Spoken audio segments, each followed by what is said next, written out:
بسم اللہ الرحمن الرحیم۔ Welcome to Zee voice. Hazrat Imam ابو حنیفہ دانا و بے باک فقیہ اعظم، احادیث نبوی کی حفاظت و اشاعت ان کا کارنامہ ہے۔ امام ابو حنیفہ جن کا امت مسلمہ پر عظیم احسان ہے، جن کے بیان کردہ مسائل 1200 سال سے تمام اسلامی ممالک میں پھیلے ہوئے ہیں اور مسلمانوں کی عظیم اکثریت فقہی مسائل کے حل کے لیے آپ کی جانب رجوع کرتی ہے۔ آپ رحمۃ اللہ علیہ تابعی ہیں اور فقہ حنفی کے بانی ہیں۔ آپ کا نام نعمان اور والد کا نام ثابت تھا۔ کنیت نام سے زیادہ مشہور ہے، یعنی ابو حنیفہ، لیکن یہ حقیقی کنیت نہیں ہے۔ آپ کی کسی اولاد کا نام حنیفہ نہیں تھا۔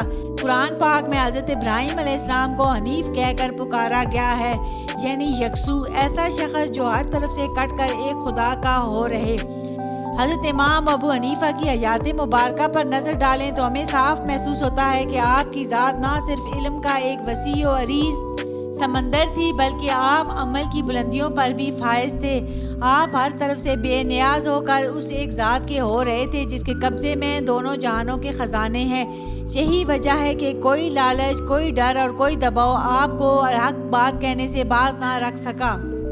امام ابو حنیفہ رحمۃ اللہ علیہ 80 ہجری 699 میں کوفہ میں پیدا ہوئے۔ ابتدا میں اپنے والد کی طرح تجارت کی طرف مائل ہوئے۔ وہ کوفے میں ایک قسم کا ریشمی کپڑا خز بناتے اور اس کی تجارت کرتے تھے۔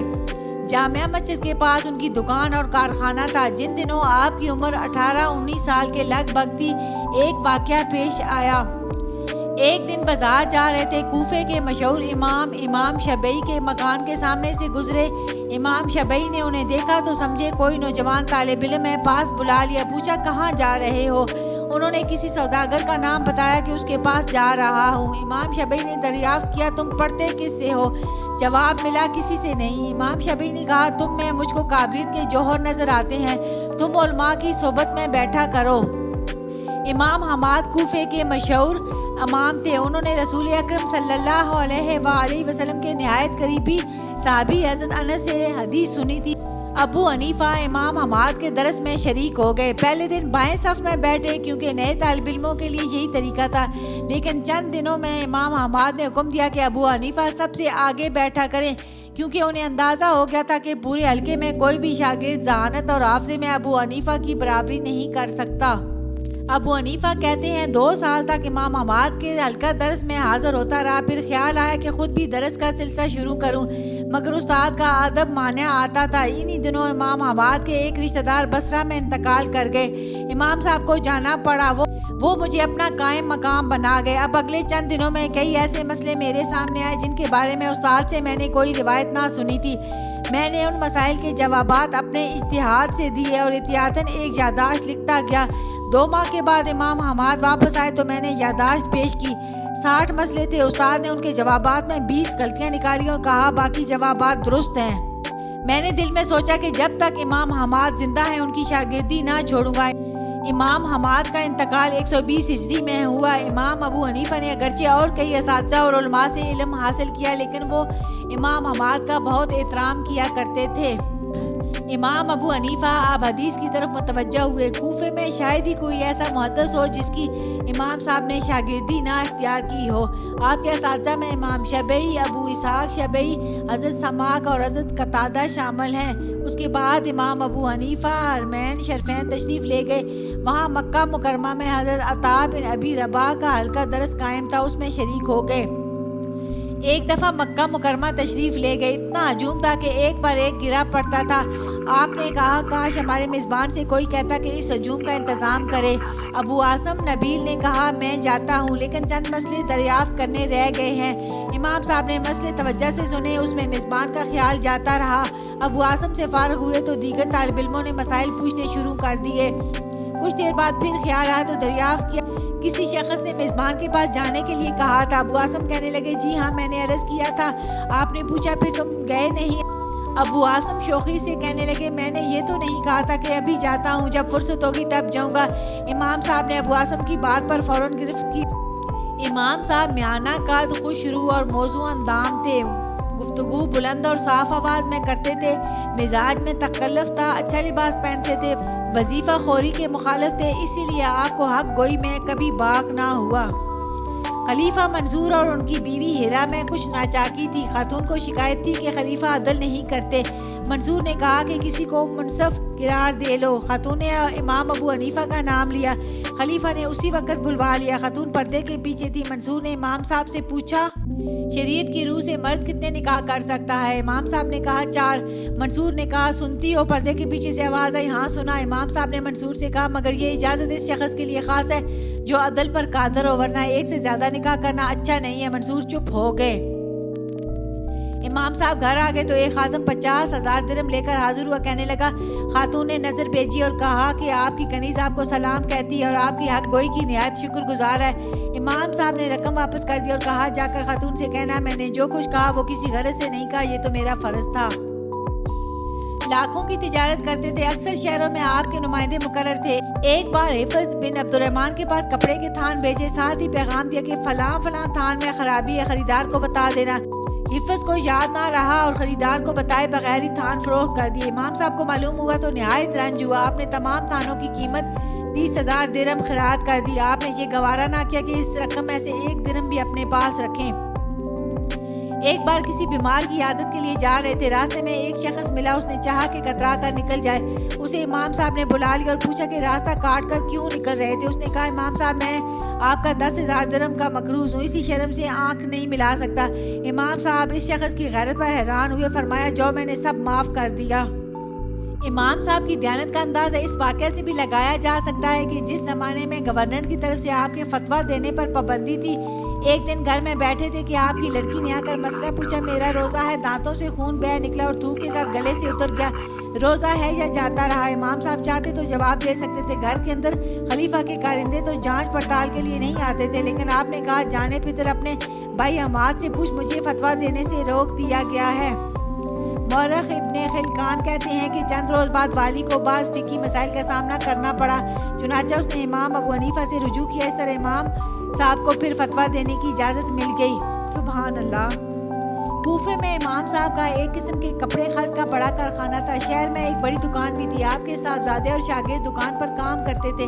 آپ نے دکان پر مختلف قسم کے کپڑوں کی قیمتیں متعین کر دی تھیں۔ ایک دن امام صاحب دکان پر موجود نہ تھے۔ ایک شاگرد نے کسی گاہک کو مقرر دام سے زیادہ قیمت میں کپڑا دے دیا۔ امام صاحب نے بعد میں حسابات کی جانچ پڑتال کی تو اس بات کا علم ہوا کہ شاگرد نے کپڑے کے زائد دام وصول کر لیے ہیں۔ آپ نے اپنے طالب علم کو برہمی سے دیکھا اور پوچھا، تم لوگوں کو دھوکہ دیتے ہو؟ خریدار مدینہ منورہ کا باشندہ تھا۔ آپ مدینہ منورہ تشریف لے گئے اور اس معاملے کی تلافی کی۔ امام ابو حنیفہ کی ذہانت حاضر جوابی اور معاملہ فہمی مشہور ہے۔ کوفے کے گورنر ابن حبیرہ نے ایک بار امام صاحب سے اپنے پاس آنے کی درخواست کی۔ آپ پہنچے، دیکھا کہ ایک نگینہ ان کے سامنے پڑا ہے اور وہ کچھ سوچ رہا ہے۔ آپ نے دریافت کیا کہ کس سوچ میں گم ہو؟ کہنے لگا، یہ نگینہ مجھے بہت پسند آ گیا ہے، میں چاہتا ہوں اسے استعمال کروں، لیکن مصیبت یہ ہے کہ اس پر دوسرے آدمی کا نام کھدا ہوا ہے۔ امام صاحب نے نگینہ لے کر دیکھا اور اس پر نقش تھا عطا بن عبداللہ۔ امام صاحب نے سامنے بیٹھے ایک شخص کو نگینہ دیا اور اسے ہدایت کی کہ اس نگینہ پر کھدے ہوئے الفاظ عطا بن عبداللہ میں صرف اتنی تبدیلی کروا دو کہ بن کو من کر دو اور عبداللہ کی بے کے نقطہ کو مٹا کر عبد کے اندر نون کا نقطہ لگوا دو۔ وہ شخص گیا اور تھوڑی دیر میں نگینہ لے کر لوٹ آیا۔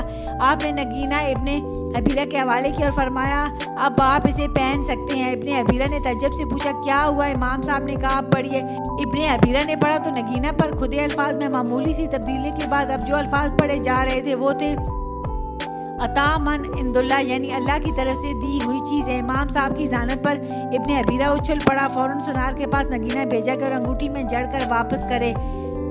امام صاحب کی تصنیف کردہ کتب میں فقہ اکبر، العالم، المتعلم اور مسند شامل ہیں۔ امام ابو حنیفہ نے جس قدر مسائل مدون کیے، ان کی تعداد 12,90,000 سے کچھ زیادہ ہے۔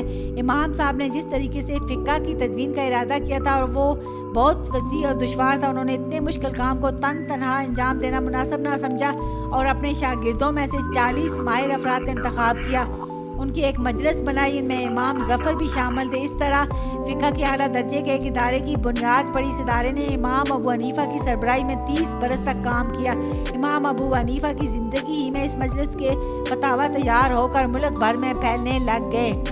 امام ابو حنیفہ نے اپنا اصول تحقیق کچھ یوں بیان کیا ہے: میں کتاب اللہ سے اخذ کرتا ہوں، اگر کوئی مسئلہ مجھے وہاں نہیں ملتا تو سنت رسول اللہ صلی اللہ علیہ وآلہ وسلم سے لیتا ہوں، اور جب وہاں بھی نہ ملے تو صحابہ کرام میں سے کسی کا قول مان لیتا ہوں، اور جب معاملہ ابراہیم شبی ابن سیرین اور عطا پر آ جائے تو یہ لوگ مجتہد تھے، اس وقت میں بھی انہی لوگوں کی طرح اجتہاد کرتا ہوں۔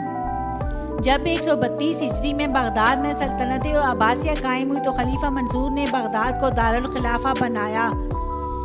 146 ہجری میں آپ کو خلیفہ نے بلایا اور قاضی کا عہدہ پیش کیا۔ آپ نے انکار کر دیا اور فرمایا مجھ میں اس کی قابلیت نہیں ہے۔ منصور نے کہا آپ جھوٹ بول رہے ہیں۔ آپ نے جواب دیا اگر میں جھوٹا ہوں تو آپ ایک جھوٹے کو قاضی مقرر نہیں کر سکتے۔ خلیفہ لاجواب ہو گئے۔ پھر آپ نے انہیں سمجھایا کہ میں عربی النسل نہیں ہوں، اس لیے اہل عرب کو میری حکومت ناگوار گزرے گی، لیکن منصور نے قسم کھا کر کہا کہ آپ کو عہدہ قبول کرنا ہوگا۔ آپ نے بھی قسم کھا کر کہا کہ ہرگز قبول نہ کروں گا۔ خلیفہ نے آپ کو قید کر دینے کا حکم دے دیا۔